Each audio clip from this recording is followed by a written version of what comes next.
Yep. All right. Hey, what's up, everybody? Welcome into another edition of Moving the Goalpost Leftovers. I'm Nick DiMartino. That's Nick Morgeson. First, we have to thank our friends over at Novig. Let me just pull that up for a second. I don't even have the ad read in front of me. Hold on. I'll get that to you. And normally I have the ad read right here, but I guess all right. I guess hold on. I'll bring up the Novig. Do you want me to do the kick and Twitch read too? Yeah, I'll do the Novig one since I have it in Okay. front of me. All right. Yeah, you go ahead. You do the Novig one. Sports fans, Novig is flipping the betting game on its head. It's America's #1 sports prediction market, available in 35 states, including California, Texas, Florida, and New York. On Novig, you're 10 times more likely to win than with a traditional sports book because you're not betting against the house. You're playing against real users. It's the only free exchange where you keep 100% of your winnings.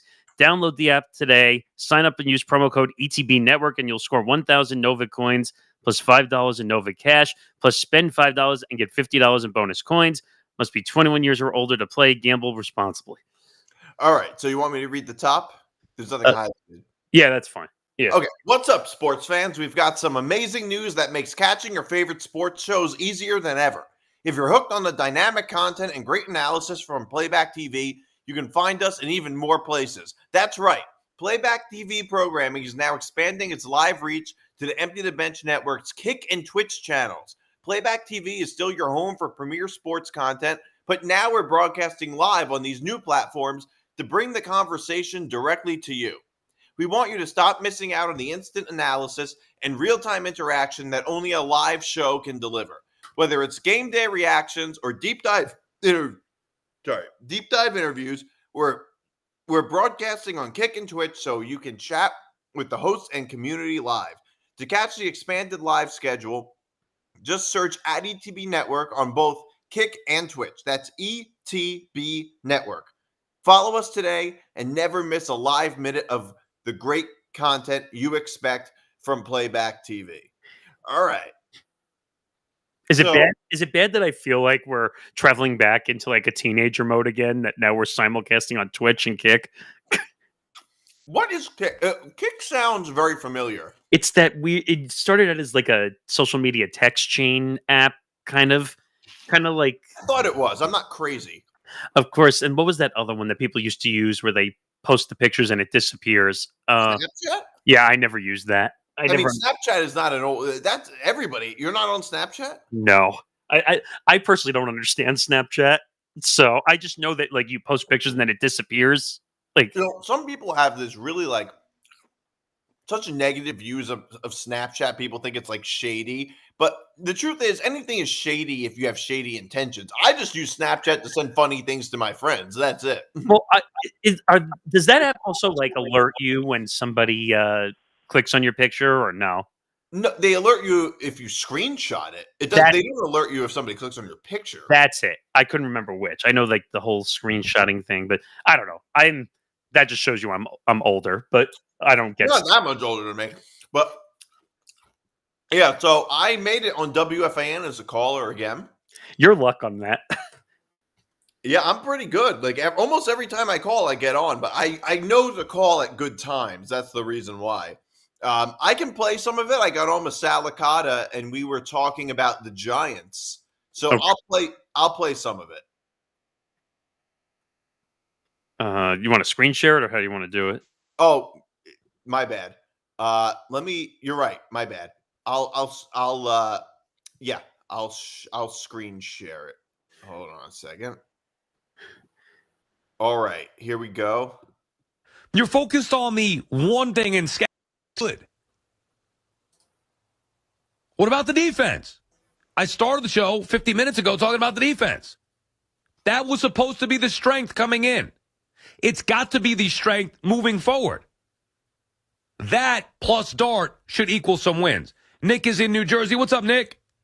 Hey, so I think there's almost no way the Giants end up firing Brian Daboll at the end of the year because they're just way too loyal to him. And the Giants in general as an organization are loyal to a fault to their head coaches and GMs.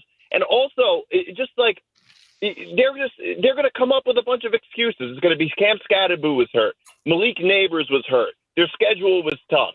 It's all just going to be bad luck, and they're going to do the same thing all over again. And let me just point out, like, you know, with everything that Daniel Jones is doing now in Indianapolis, it would be crazy to me for Dable and Shane to both have a job next season, because, you know, at least one of them's got to be the problem. And it's not like the Colts are like this bastion of success for quarterbacks. Like, they haven't exactly been the best organization for developing quarterbacks in recent years. And Daniel Jones is flourishing there. Let me ask you, Nick. I agree with a lot of what you're saying, but I want to ask you a question. And I know my answer, but I want to hear yours.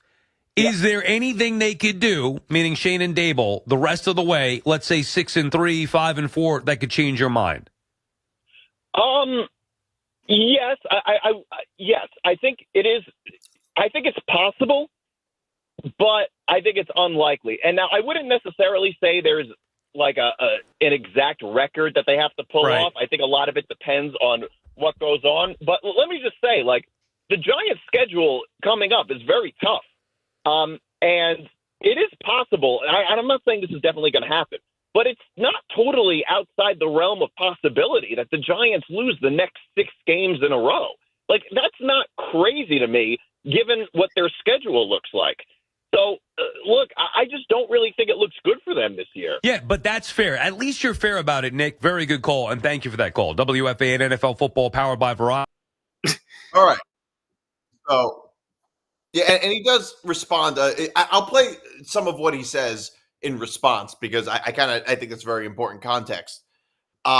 So he did ask me. Now, I think that Sal thought I was a Giant fan, which I'm not. I just have my feelings about the Giants, but I guess I came across as a Giant fan. Now, he did ask me the question of, I mean, I don't know. You can you can respond to what I said if you think I was right or you think I was wrong.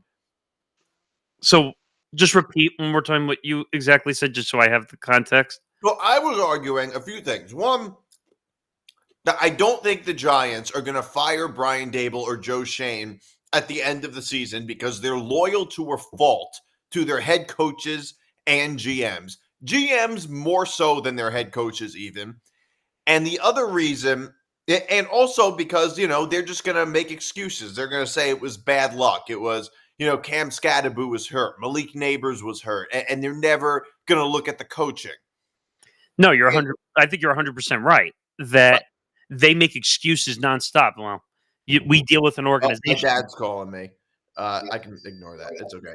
I think that you and I deal with an organization that makes excuses nonstop for dealing with bullshit that they don't want to deal with. But the Giants organization, all the way back to the Eli Manning days, made constant excuses for why they didn't win, even though they won 2 Super Bowls. But it was always excuses. Oh, Eli's got cement feet. Eli can't get out of the pocket. Like, we have running back issues. We have receivers. It was never Eli's fault in any and to some extent it wasn't.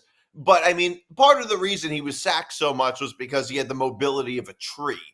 Well, right. But at the same time, like, Eli was such a coddled quarterback at the same time also. Like, heck, I mean, speaking, because you just brought up WFAN, do you remember the whole situation that happened when he removed himself from doing show appearances or doing a show? Was this? It was right towards the end when he had the injury and they finally had to remove him from starting.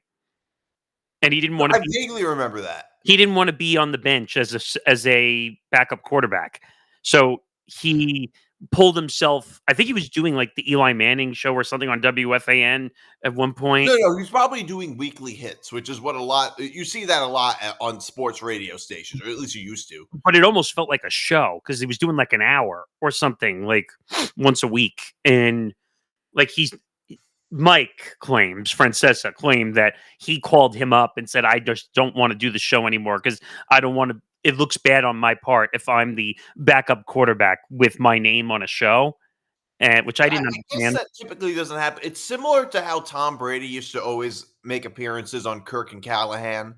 Well, Brett Favre, he did it on ESPN Wisconsin, I think, That's Yeah, that doesn't surprise me. Yeah, and so basically, the point I was making was that the Giants, they're not. Look, here's the thing, and here's another point I was making about Daniel Jones. You can't argue that that Joe Shane and Brian Dable couldn't have been the part of the problem with Daniel Jones.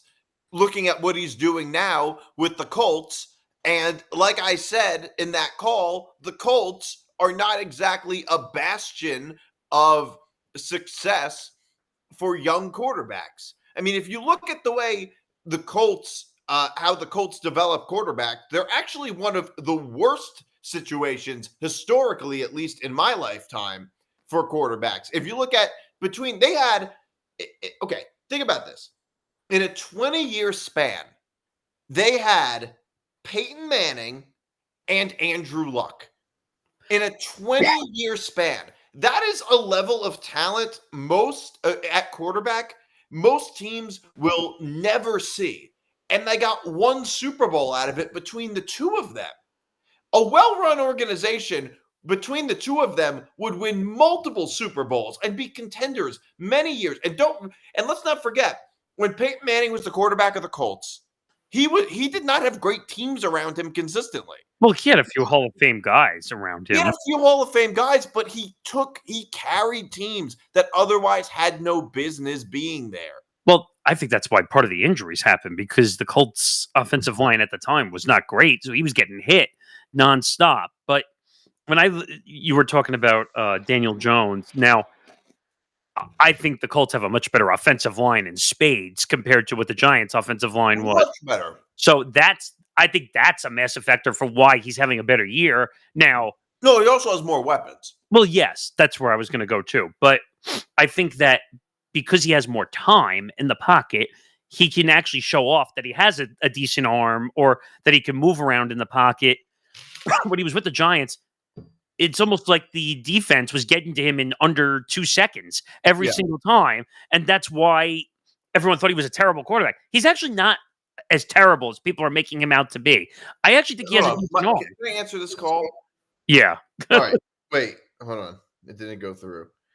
All right. Well, let's just see if my dad calls again, because I don't know if he wants to talk about the Sal Licata call, but he was calling me nonstop, so I don't know. Maybe it was a bunch of butt dials. But yes, I agree with what you're saying. And the point I'm making was just that, look, Daniel Jones just has some weapons now. He has time to throw. All right, I'm going to answer this. Hey, Dad, you're live on playback. You probably don't know what playback is, but I'm doing a live show. Oh, so you're live. I'm live. Okay. I'm calling from Florida. Yeah. Okay. I'll let you go. Call me back. Oh, okay. I thought maybe you wanted to talk about the WFAN call. What WFAN call? Did you see what I sent you? You know what? I have to look. Okay. I thought that's what you were calling about. Oh, I see. I'll listen to it. Oh, yeah. Go ahead. Listen to it. All right. Okay. Bye. Okay.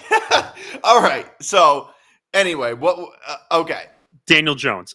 Yeah. What were we talking? Okay. Daniel Jones. And I was talking about how you can't possibly argue that Joe Shane and Brian Dable couldn't have been the problem. Now, in my view, I think Joe Shane was the problem more than Dable was, even though Dable can be a very brainless head coach. True. I don't really think Brian Dable's a good head coach.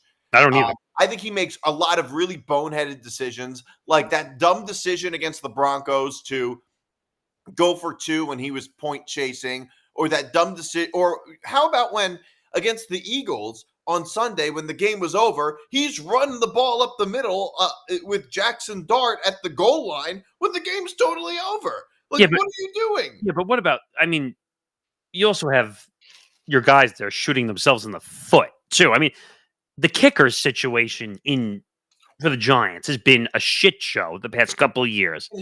How is it that this only seems to happen to the Giants? Like, I think that's kind of on Dable a little bit, that their kicking situation is this bad. No, well, yes and no, because I would say yes. Not have anything to do with that? No, I said yes and no, because I think that, yes, from a fundamental standpoint, maybe because they're not in the right mode where they're thinking, oh, I got to get a field goal to tie or field goal to give myself a lead. But at the same time, your kicker still got to kick and make kicks. Right. Like, Right. and that, how many kickers have they been through? Like 3 or 4 in the past 2 years? Yeah, the kicking situation has not been good for the Giants. And how many times did they, at one point, was it last year they just kept going for 2 because their kicking situation was injury prone? Like, Well, they did that earlier this year. It was something similar when they played the Chiefs, and then there was a chip shot field goal at one point, and they just put Graham Gano in to kick it. But I mean, they had the punter, which they tried, and then he got hurt trying to kick a field goal. Like, I don't know. And by the way, the amount of injuries that are happening at MetLife, I think it's a little. I think, look, correlation does not equal causation, but now I'm not exactly sure. I haven't looked at all the evidence, but I am a little suspicious of the whole turf at MetLife when All it right. comes to injuries. I'm the wrong person to argue with this about because I just don't. You don't know. No, I'm saying I don't see the connection between the turf and the injuries, to be quite honest. But don't you think now maybe it's something completely different? I don't know. But don't you think it's a little bit of an odd coincidence, the amount of injuries we're seeing Well, at yes, MetLife? that I agree that there's way more injuries, but I feel like it's also a cheap way of not having to keep grass at fields. That's the new thing with turf, where more and more fields are going with turf because they don't want to pay the money for the upkeep with grass. No, that's the point I'm making, though. The point I'm making is that maybe the turf is maybe the turf makes injuries more common. The thing, I guess, and Johnny's screamed about this many times too, like that. I think people are taking too much of a conspiracy theory route with the turf. Sometimes saying like it's causing the injuries. It's not a conspiracy theory as much as just like nobody's arguing. It's not a conspiracy theory. Nobody's saying that like playing on turf means you're going to get hurt, but just that it's more likely. Now, I don't know if that's true or not. I'm just a little bit suspicious of that. Well, I mean, and by the way, I think Neighbors was hurt before that and missed time, right? Didn't he miss time for injury a little bit? He might have. Nothing like that. He's been injury prone though, at least so far. That's true. So true. that's not surprising. I mean, that's not the first time we saw that injury this year. Wasn't it Tyreek Hill who's running up the sideline, got hurt, and is now done for the year? Yes. Also?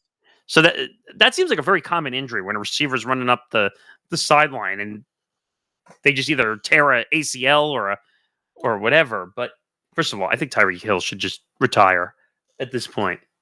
To be quite honest, I'm kind of done with him actually. But I think Malik Neighbors can be a really good player, but he's got to stay healthy. Well, yeah. Well, look, that's true of everybody. But yeah. So wait. So I do want to continue. So I do want to respond a little bit. So Sal then asked me. He said, "What?" Well, which the funny thing is, he thought I was a Giant fan. So I did hear that. Yeah. like I thought he was talking to me as if I'm not a Giant fan. But I guess I didn't. I'm not going to preface it by saying I'm a Jet fan, but whatever. I feel the way I feel about the Giants. That is annoying when people do that sometimes. Oh, I don't need to do that. I'm a this fan, but I want to say this. Just say what you want to say. No, right. So I wasn't trying to. I wasn't pretending to be a Giant fan. I just Right. came across that way. Right. And he did ask me. He said, and I do stand by what I said, that like the Giants schedule is very tough and it's not crazy to me. I'm not saying it's likely going to happen, but it's not crazy that they might lose the next 6 games in a row. And 3 of those are not even, you can't expect them to win. You can't expect them. I'm looking at it now. Okay. So San Francisco is coming up this week. They probably will lose that. At Chicago, that's a toss-up in my opinion, even though it's on the road. No. Then you hit Murderers Row. You're playing Green Bay at home, and then you have to go on the road to Detroit and on the road to New England. I don't think you win any of those 3 games. I think the Packers game might be a little closer than you think because the Packers are a little bit sus on the road, but it's also in November. The Packers tend to be a team built better for November than earlier in the season. Yeah, I agree. And and the Giants this year, not so much. Yeah, but I don't think they win any of those games. Like I agree that Green Bay's a little bit sus offensively at times, and that will keep the Giants in the game from time to time. They can be a little sus defensively too sometimes. Well, true, but sometimes Jordan Love, he's a very streaky quarterback at times. Like he threw 4 touchdowns against Pittsburgh this past week, and then he'll throw under 100 yards the next week. And you also play the 49ers, the Bears, the Commanders, and Vikings. I think all those games are toss-ups. I think the easiest game on that schedule is Washington. To be fair, because you don't know the situation with Jaden Daniels and Terry McLaurin and all that stuff, so you don't really know what that situation is. As Nick dropped, but I think Washington is the easiest opponent on that schedule because you don't know what to expect from them. I mean, you know what to kind of expect from Chicago. You kind of know what to expect from Green Bay and Detroit and New England. I think New England has a chance to make a deep run. I think New England has a chance to be a 1 seed. Right. So here I am. Yes. But Glad the broadcast didn't end. Sorry, something weird happened with my lights just flickered on and off. I think it was the Giants trying to silence us. So what we're talking about their schedule. So they play the 49ers, the Bears. I mean, the Packers, Lions, Patriots. I don't expect them to win. Commanders, Washington's Vikings. the easiest game, in my opinion, in that stretch. No, because they also play the Raiders. No, I'm talking about in that Murderer Row stretch right there. I'm saying you count that. But for the rest of the season, the Raiders are probably like the only team that I think I'm really confident the Giants will win is the Raiders. I mean, the Cowboys, Vikings, Commanders, Bears, and 49ers are toss-ups. Packers, Lions, Patriots, they're probably not going to win.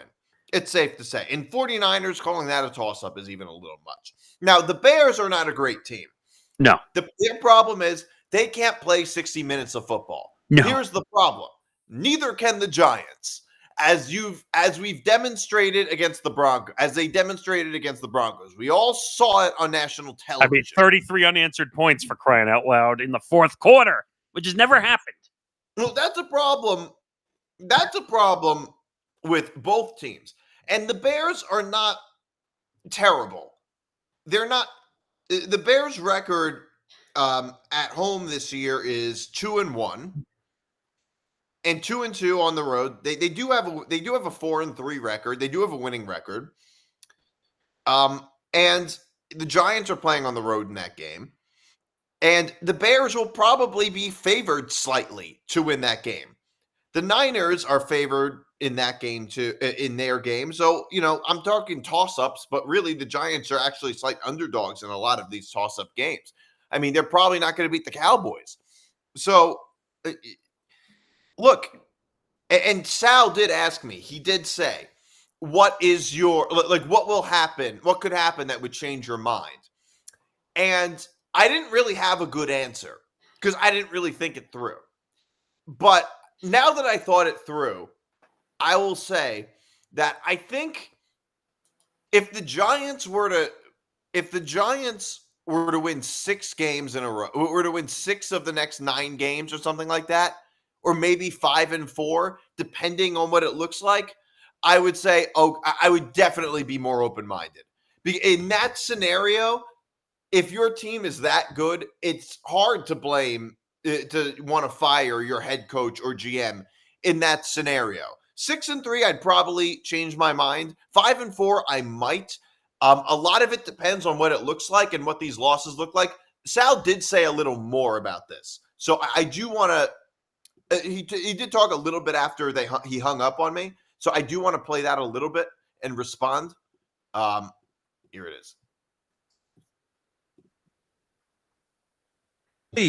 That it does matter how they look, but I also think that they need to start winning some games here. And obviously, based on what you've seen, while it's possible, it's unlikely that they would go 6-3, 5-4. Based on everything you've seen in 4 years, it's unlikely they would go 6-3, 5-4. But it is possible. And if they do that, then I think you have to be fair and keep an open mind. That's where I'm at. And I actually believe it's more likely than you do, Nick. Because I don't look at the next 6 games and go, oh, my God, they can't win these. Starting with this Sunday, like, if they lose this Sunday, to me, that's a bad loss. Pause it. Pause it right there. I do not agree with that. If I was on the phone, I would argue with them about that. The Niners are not necessarily a bad loss. It could be a bad loss if the circumstances are that, like, they give up 33 unanswered points in the fourth quarter. Maybe then it could be a bad loss. But losing to a better team is not really a bad loss. The Niners are 2.5-point favorites on the road. I don't know. I don't really think that's a bad loss. I don't expect the Giants to win that game. It's not a bad loss. I mean, not necessarily. I mean, the Broncos loss was a bad loss because of how it went down, but the Giants losing to the Broncos is not a bad loss in and of itself. It's just because of how it happened. well, I do want to ask you because I remember you and I debated in the preseason when we did the preseason videos about the Broncos because I said I thought they had a chance to win the division, possibly. Have you changed slightly on what you think about the Broncos now that you've seen Bo Nix kind of play better? I'm not going to say perfect, but better football. Not a little bit. I mean, I think they're a good team. A couple of weeks ago, I would have told you they were a mediocre team. That's fair. But I don't think they're going to win the division.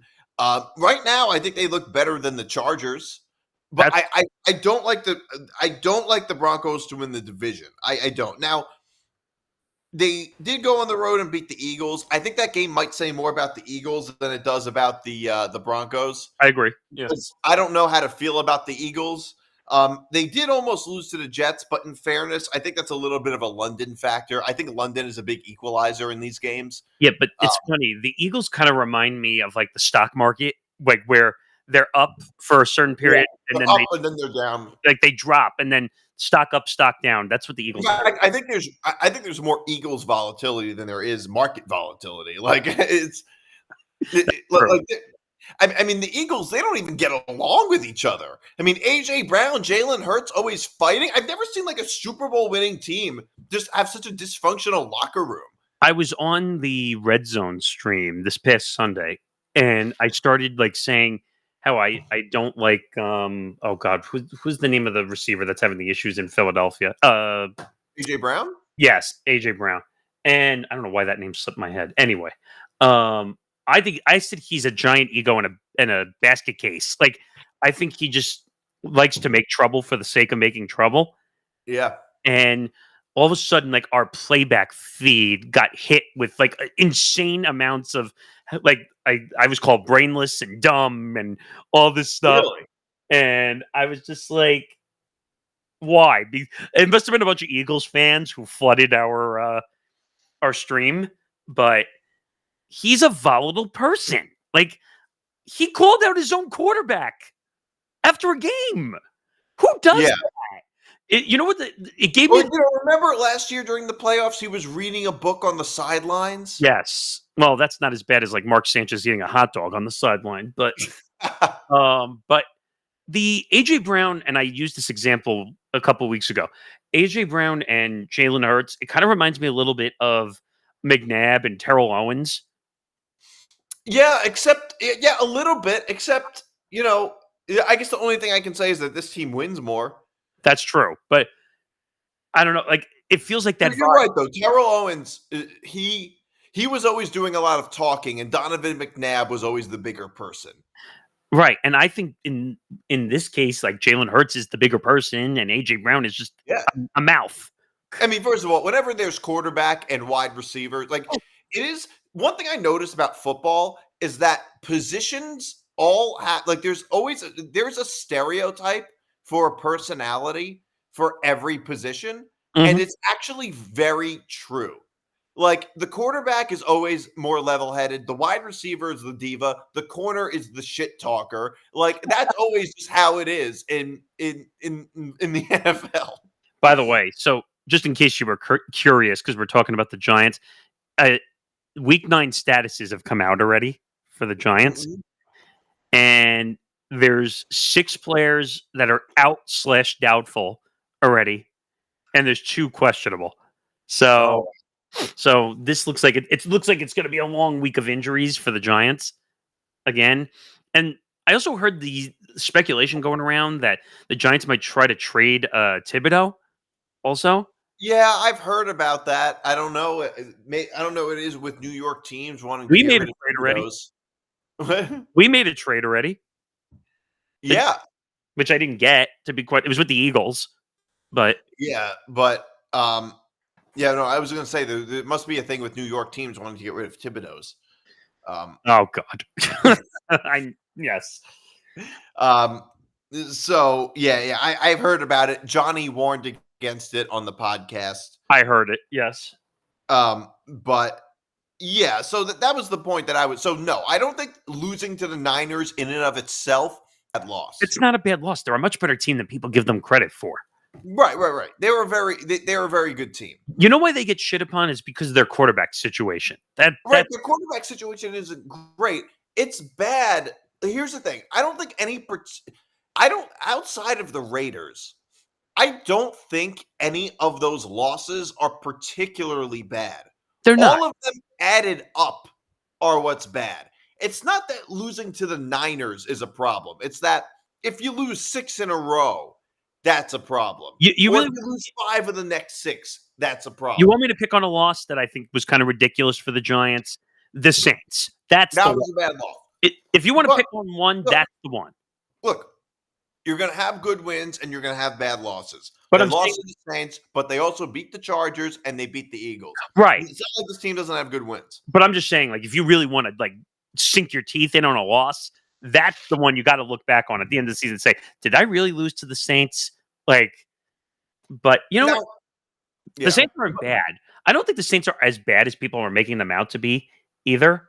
I just think that they just had some unfortunate luck at the beginning of the season. They could have beat the Niners earlier this year. They really could have. Yeah, look, I don't put too much. Look, I'm not going to kill the Giants for losing to the Saints because they also have wins, really good wins, one against the Chargers and one against the Eagles. Look, you're going to have really good wins and you're going to have some bad losses. That's just how football works.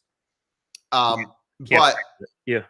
the point is, it's not like I don't think if they lose to the Niners or if they lose to the Bears or any particular thing individually happens that's a big problem with the Giants. It's just that they have a tough schedule coming up, which includes games against the Packers, Lions, and Patriots, 3 in a row, 2 of them on the road.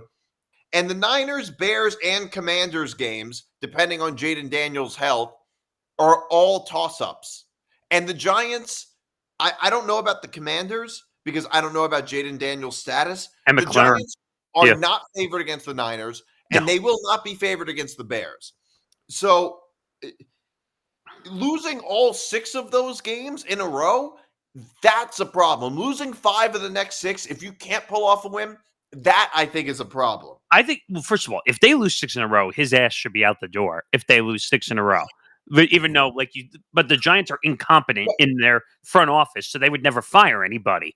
So the other thing, also just for note, the Patriots game is a Monday Night Football also. So that's also another tough scenario that, first of all, I don't know how the Giants got on Monday Night Football, but that's a whole different. Well, they're a big market.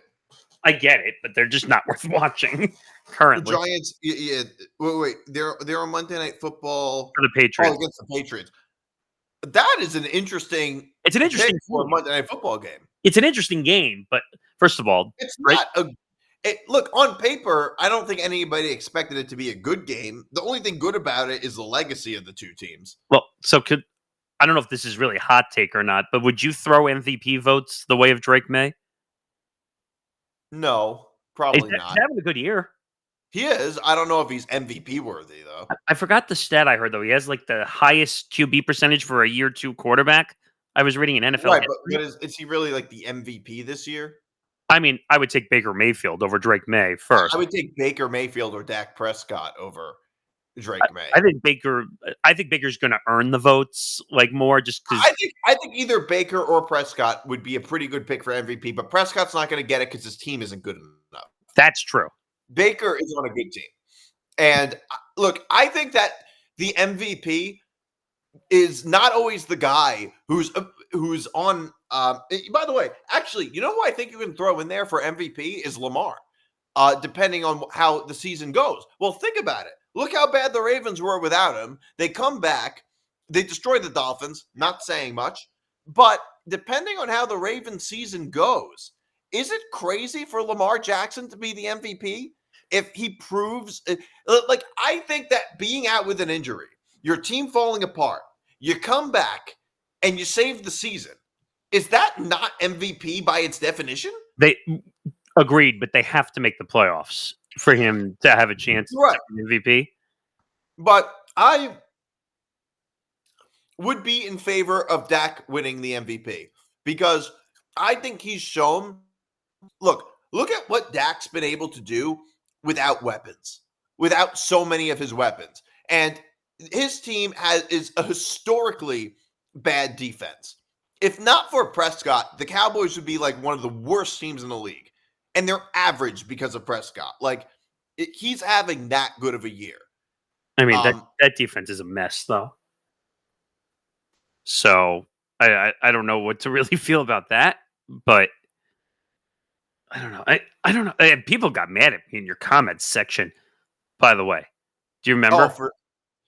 Well, they got mad at me, too. No, but they got mad. That top 5 quarterback or top 10 quarterback discussion that we had, like, people railed on me. That's not the first time people got mad at me for my takes about Dak Prescott, for my takes about Jalen Hurts. No, but people railed on me saying I didn't know football, and I'm just like, well, it was both of us. People were doing both. In fairness, people were doing both of us. Like, if you read through those comments, and the most because it was different people were taking different sides. I know. And some of the comments, no joke, said, well, Jalen Hurts has an MVP, and Jalen Hurts has a Super Bowl ring, and those other guys don't have Super Bowl rings. Like, that has anything to do with what I'm saying. No, what I was saying was the way they're playing right now is I'll take these guys over Jalen Hurts right now, not I'll take them their careers over Jalen Hurts. That's a totally different conversation. Yeah. Like, if you want to have a career conversation, well, then you have to throw Aaron Rodgers into the mix, because he is, if you want to talk about career-wise, active players, like, well, you got to throw him in the mix too, which I'm obviously not going to because I'm talking about right now. Who's the best right now? By the way, future reference for people who are going to write comments in the comments section, please come up with new material when it comes to insulting us, because if you're just gonna keep saying, "Oh, podcast equipment is not expensive enough," or these guys have a podcast, they don't know anything, guys. Like, Nick and I have heard it all. Okay, we've read all of it, and we read every comment. We read every comment. You might think we don't read it. We read all of them. But I'm saying you have to try a lot harder to offend us than saying, "Oh, well, podcast equipment is obviously not expensive enough." Guys, I've had death threats at a political talk radio station because I didn't take someone's call fast enough. Okay, so yeah, you probably I've never dealt with death threats, but one thing I'll say though is like people who say that are such idiots, because what do you think podcasting equipment is? I mean, it's you and I have this discussion all the time about how it's just sitting in front of a computer, and now you technically you don't need a mic like this, but you could you could, but you don't really need the microphone to do a podcast. All you really need is a laptop and some internet access. You are probably commenting from podcast equipment with podcast equipment. Can I make? I need to make a funny anecdote for a second. So when we name all the shows, this is a little behind the curtain, but so when we labeled that Forever Power 5, which by the way, the episode did fairly well this week. Yeah. And I think it was this episode because we named It was the episode. It's not the one that comes out this week. It's the one today. Later today at 8:00, Forever Power 5 comes out. right. But But this was last week's show. so it was what Miami fires Billy Napier or whatever the title was. Yep. And It was something, and there was something else with it too. It was like, hold on, let me just pull it up right now. It was Well, Miami. it was YouTube comments though that were just so making me laugh.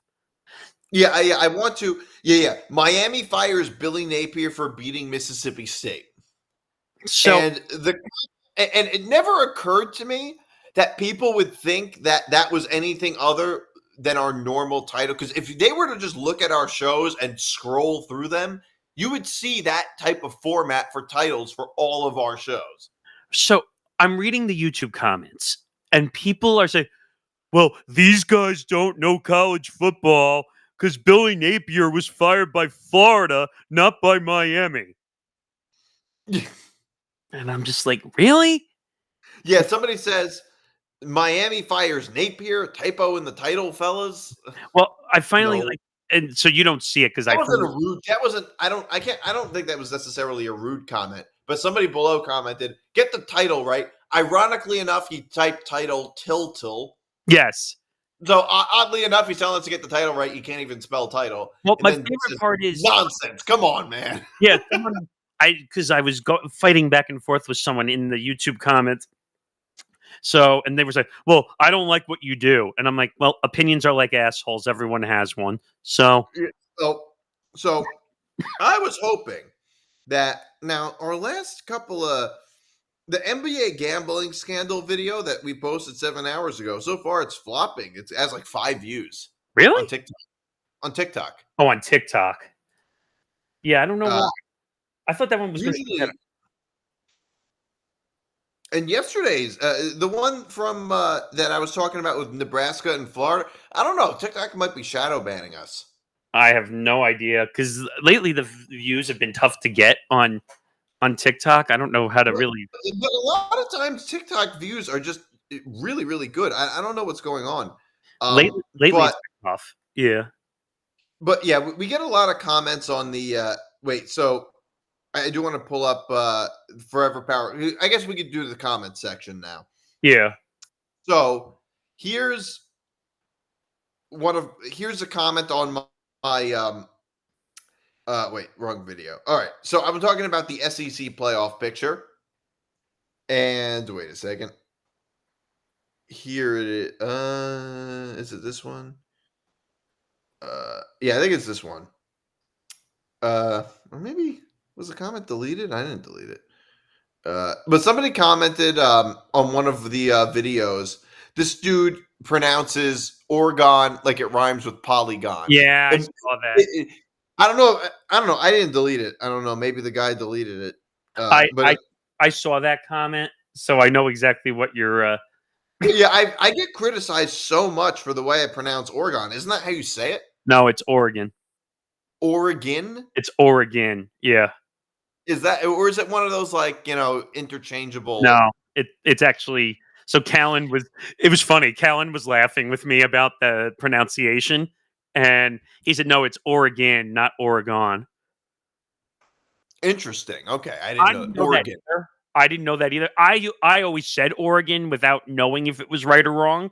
I thought it was Oregon.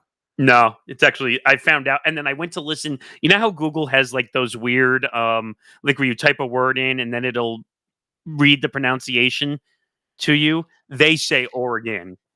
Also, I don't know. I don't. Somebody says, quick reminder: Texas crushed OU. Texas could afford another loss and still be an at-large bid.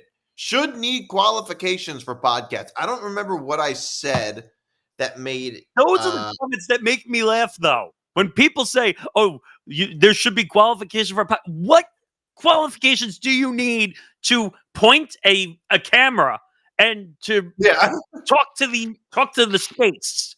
You don't need qualifications." Also, we're talking about sports. We're not even talking about anything important. We're not splitting atoms here. It is funny to me that like when it comes to podcasting, it's the one industry where people want a lot of gatekeepers. Yeah, exactly. Oh God, it's amazing. Like if you saw, well, you and I work in the most volatile space when it comes to the media. Radio. Well, but I'm talking about you do it currently. I did it for 4 years in political talk. Yes, that's true. You want to hear the amount of gatekeeping that goes on in there. Oof. Well, of course. But yeah, just a lot of really dumb comments. But I don't even know what they're responding to exactly. We said the likelihood. Oh, I think he was responding to what Will said about Oklahoma, not to what I said. It's funny because I always go and look at the FP5 comments on TikTok, and some of them are so outrageously funny at times. Yeah. And I'm just like, what? Actually, the only comments that piss me off are the people that say, "I have 4 tickets available for blah blah blah." Like Those that's spam. Yeah, those are spam. Those are the only comments I ever delete. Yes, because I'm going to buy tickets from someone who posts on TikTok. Yeah. Yeah, nothing. Yeah. I think the guy just deleted the comment because I certainly didn't delete it. You don't delete comments. I don't delete comments. I never delete comments unless they're so egregiously like offensive. Then there is nothing unless it's like a threat or something like that. Yeah, that's what I mean. Like if you're like, I'm gonna kill you if you. Well, TikTok doesn't allow it. I've never experienced that. Yeah, but TikTok would do that. But if somebody's an asshole, I don't delete it. They would flag that if like someone made a threat, and then they could actually shut your account down if you do that too many times. But I don't know. I laugh at some of the comments. Podcast equipment is not expensive enough, or want to hear something funny though? I saw a comment that said that on a BT and Sal clip. No, like you don't know that's a radio show. Like, well, okay. One defense, and I'm not saying it's correct. Everything is now a podcast now. Yeah. So I can understand if someone says, "Oh, well, the podcast equipment." Well, everything is turned into a podcast now. Sometimes I can't differentiate what's a podcast and what's a radio show anymore at times because everything on a podcast you can curse. No. I get that, but I'm saying like everything is now flipped around into a podcast after it airs. So there's like, I remember when it first started, podcasts were only after radio shows aired. That was considered a podcast. Now a podcast is you sit down in your basement or in a home studio and you do it and there's no radio involved. Right. So I don't know. Like I understand why people do it, but it's still, come on, get it together, people. Yeah, no, it's just it's a stupid, just mindless comment. It's just stupid to be podcasting equipment isn't expensive enough. You know what else is mindless? And do you want laptops to be too? Oh, you want laptops? You're saying laptops aren't expensive enough? Okay, that's basically what you're saying. We need more expensive laptops. Yeah, you don't want podcast equipment to be more expensive. No, you don't.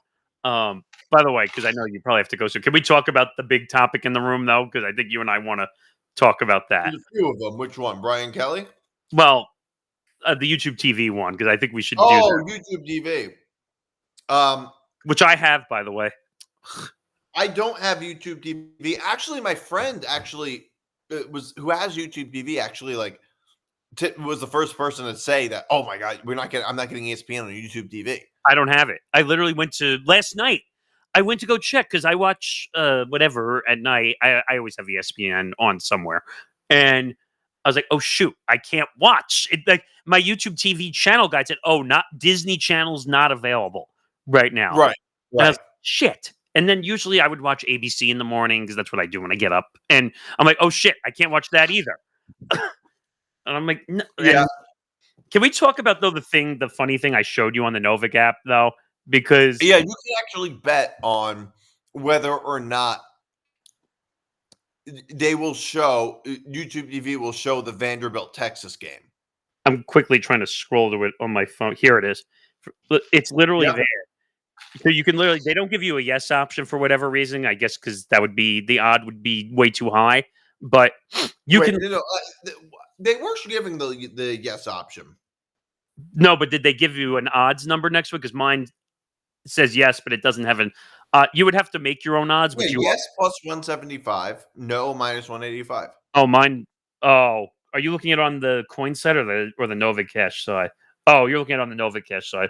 Okay, that's interesting. On the coins side, the no is the plus odds, and on the cash side, the yes is the plus odds.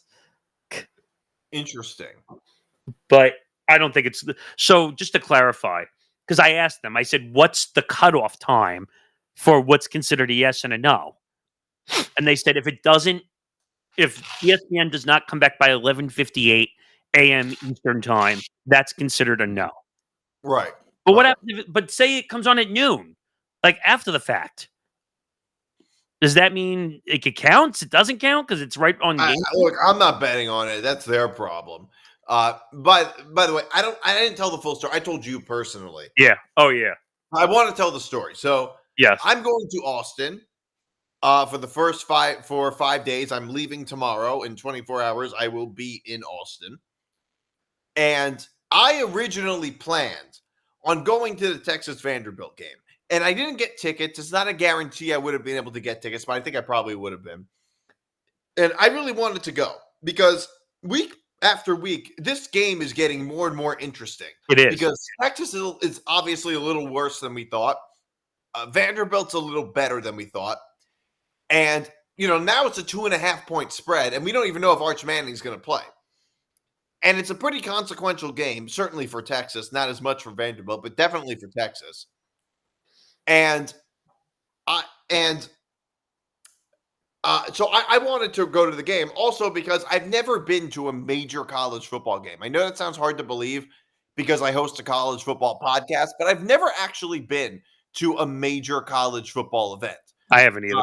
I went to a game in Boston one time. It was Boston College versus, I think it was NC State or something like that in college. So I went to that game. I don't even know if that really counts. It's not that high level of college. That I don't. sounds more like college basketball, not college football. Right. It's a better college basketball matchup. You're right. So I did go to that game one time 14 years ago. Jeez. But that's it. I have not, outside of Sacred Heart games, which I don't really count, I've never been to like a college football game. So I wanted to go to the game, and the environment, especially an SEC game. I've never been to an SEC game. I've never been to a game south of the Mason-Dixon line in any in football. So I wanted to. So I really wanted to because that would just be a great experience. But what happened was, because my flight was scheduled to land a little bit before 11 o'clock Oh wow. Okay. originally. But Spirit Airlines, Oh no. because I don't have any self-respect, I booked with Spirit Airlines to save money. I'm like the Will Ponds of flyers, I guess. Okay.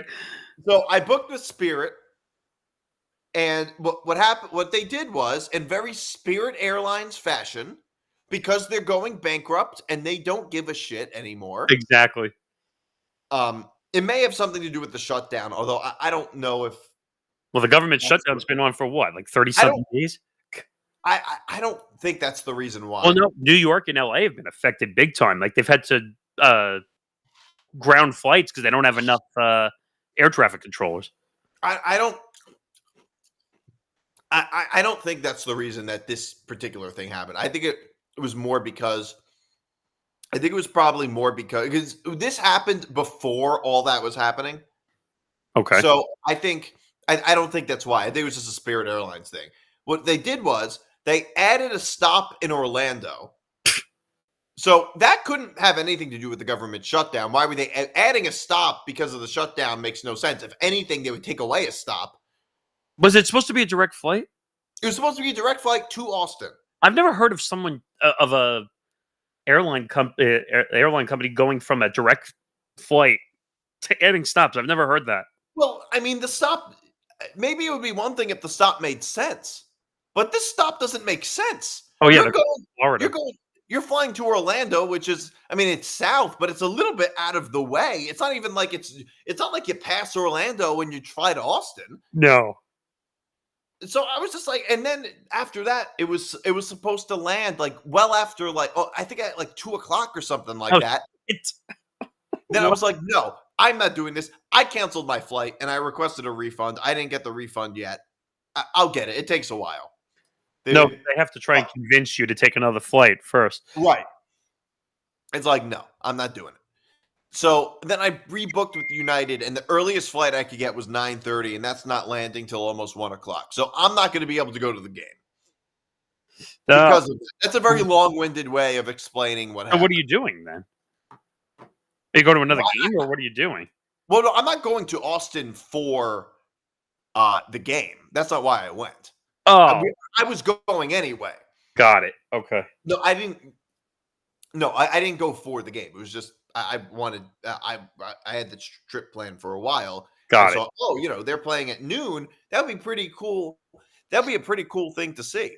And seeing a bunch of drunk college kids at a college football game. I mean, Oh, that's funny. So Callan just texted me something. I wanted to share this with you. okay. So obviously, I don't know if you heard the WNBA extended their lockout date another 30 days. It was supposed to be today, and isn't that ironic? On the spookiest day of the year, they were going to have a lockout.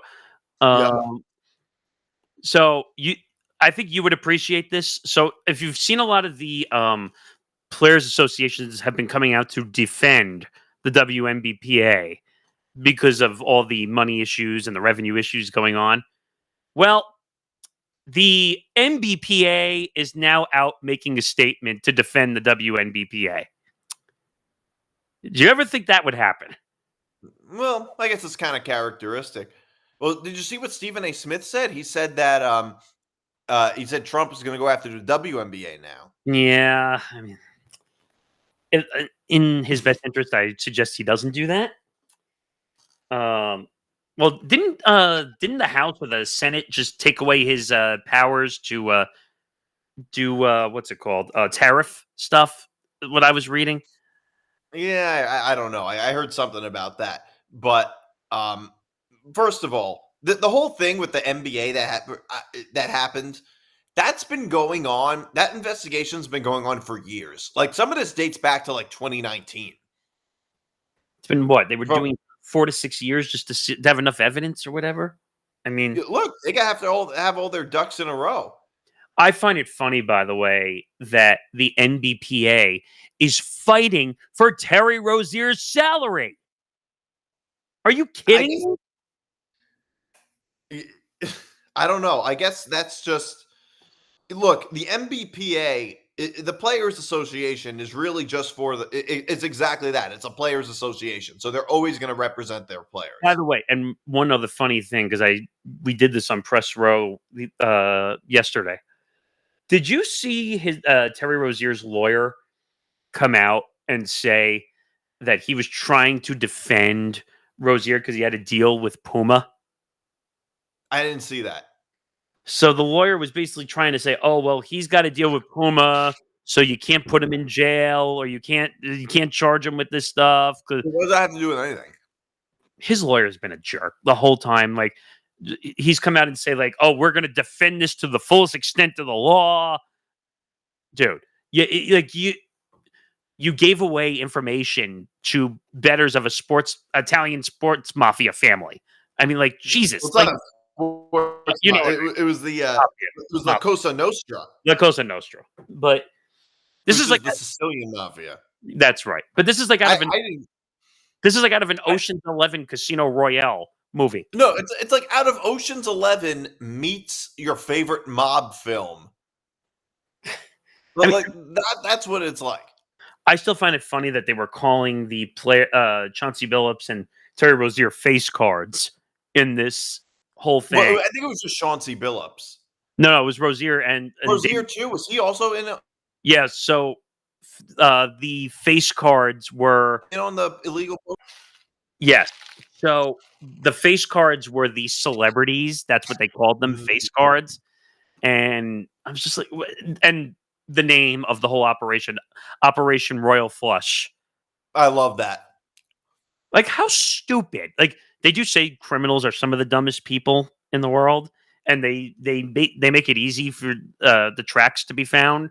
But really, and now to have Antonio Gates wrapped up in this thing too, like he was just put into the whole thing. Yeah, I was hoping I would get more comments on my video on the clip that we posted about someone actually commented on the, if I can pull on it up. Twitter. Yeah, let me go there really quick. I'll grab it.